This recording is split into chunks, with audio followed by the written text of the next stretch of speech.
کہ یہ انگریزوں کی پیداوار ہے. ملکہ وکٹوریہ نے ان کو یہ لقب دیا تھا، اہل الحدیث کا نام ملکہ وکٹوریہ نے ان کو دیا تھا. کہا ٹھیک ہے چلیے آپ کا یہ اعتراض ہم ماننے کے لیے تیار ہیں، لیکن اس کا فیصلہ کیسے ہوگا؟ اس کا فیصلہ کیسے ہوگا؟ ملکہ وکٹوریہ کا زمانہ کون سا ہے بتائیے پہلے، کون سا زمانہ ہے؟ ایسٹ انڈیا کمپنی کا وجود کب آیا؟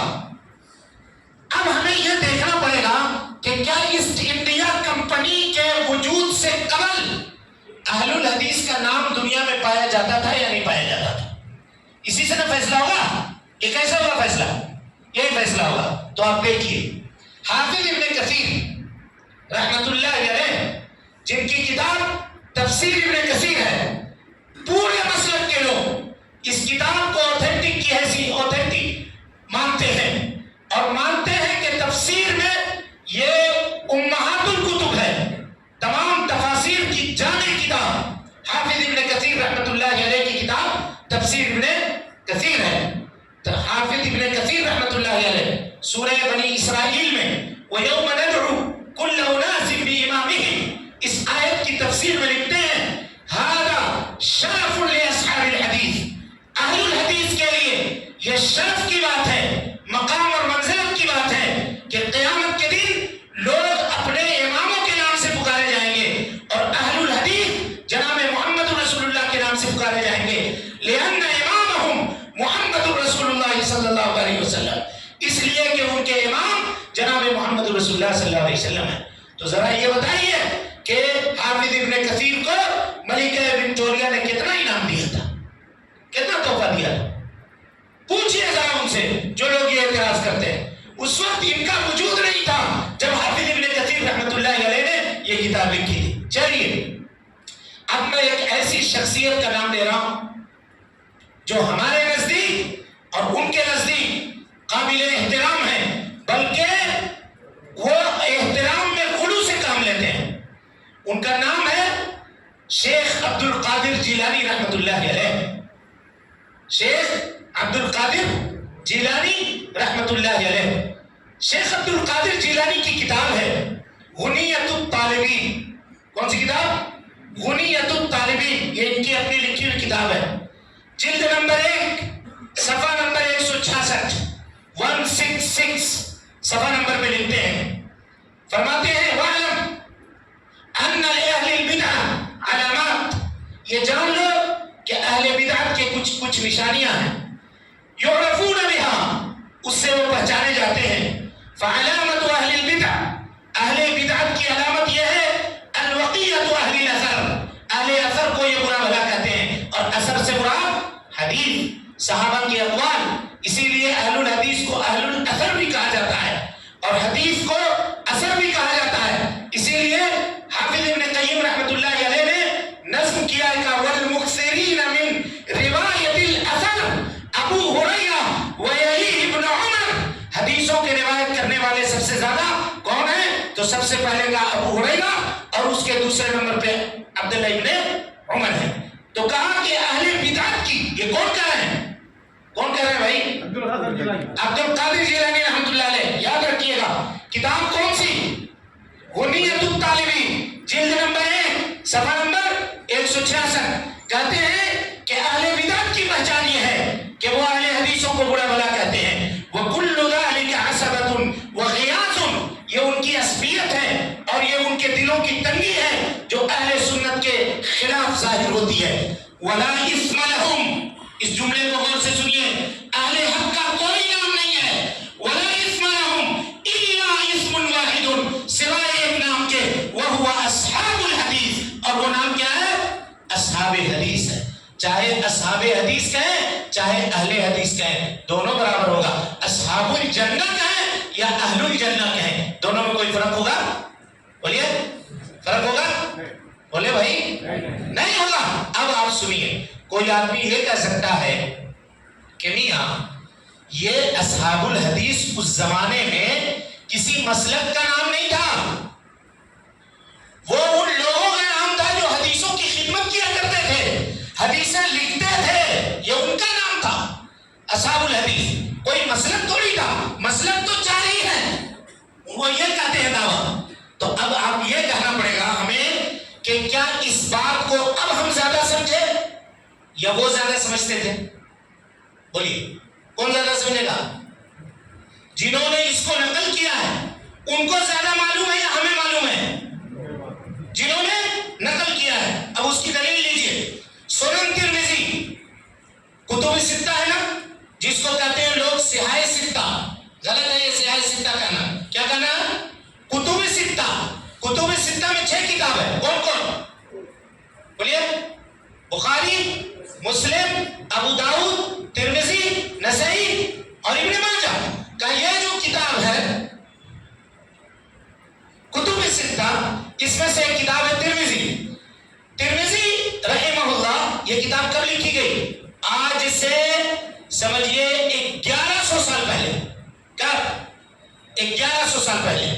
امام ترمذی رحمۃ اللہ علیہ حدیث نمبر 2029 کتاب کھول کر کے دیکھ سکتے ہیں آپ. 2029 کے تحت فرماتے ہیں سمعت محمد ابن اسماعیل، یعنی یہ اس وقت کی بات بھی نہیں ہے، اس سے پہلے کی بات ہے جو امام ترمذی رحمۃ اللہ علیہ نقل کر رہے ہیں. کہتے ہیں سمعت محمد ابن اسماعیل. محمد ابن اسماعیل کون ہے؟ امام بخاری. محمد ابن اسماعیل امام بخاری. امام بخاری کے شاگرد کون ہیں؟ امام ترمذی. سمجھیے بات کو ذرا ہم سے کنیکٹ ہو کر کے رہیے. امام بخاری کے شاگرد ہیں امام ترمذی. امام ترمذی اپنے استاد امام بخاری سے نقل کر رہے ہیں. کہہ رہے ہیں سمعت محمد ابن اسماعیل یقول، میں نے اپنے استاد محمد ابن اسماعیل یعنی بخاری کو یہ کہتے ہوئے سنا. سمعت علی ابن مدینی، میرے استاد محمد ابن بخاری کہتے ہیں کہ میں نے اپنے استاد سے سنا ہے. امام بخاری کو استاد کون ہے؟ علی ابن مدینی رحمت اللہ علیہ. وہ کیا کہتے ہیں؟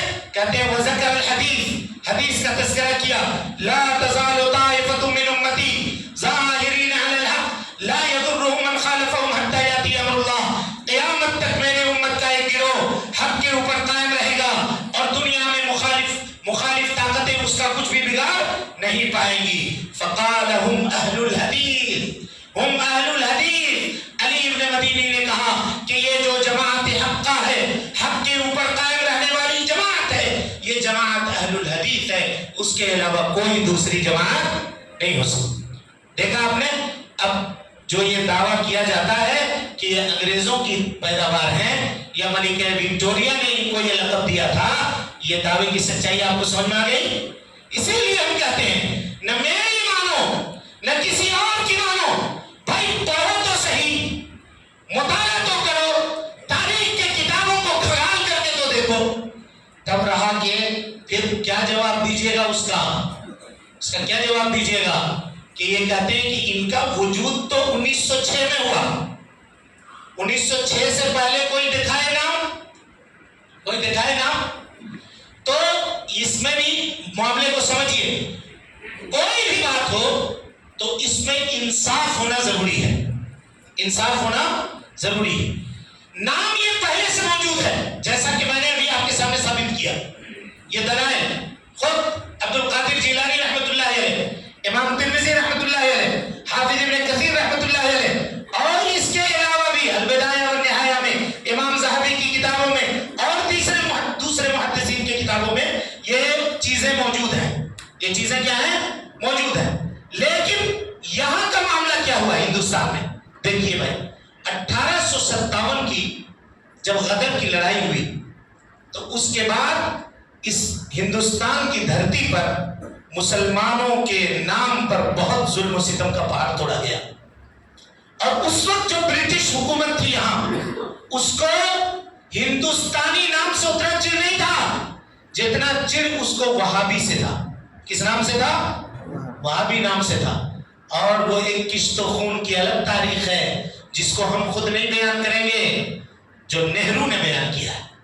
اس نے کہا ہے کہ پورے ہندوستان کے جو سوتنترتا سینانی ہیں، جنہوں نے آزادی کے جنگ میں اپنی قربانیاں دی ہیں، ان تمام کی قربانیاں، چاہے ہندو ہو یا مسلمان ہو، سب کی قربانیاں ایک پلے پہ رکھ دو اور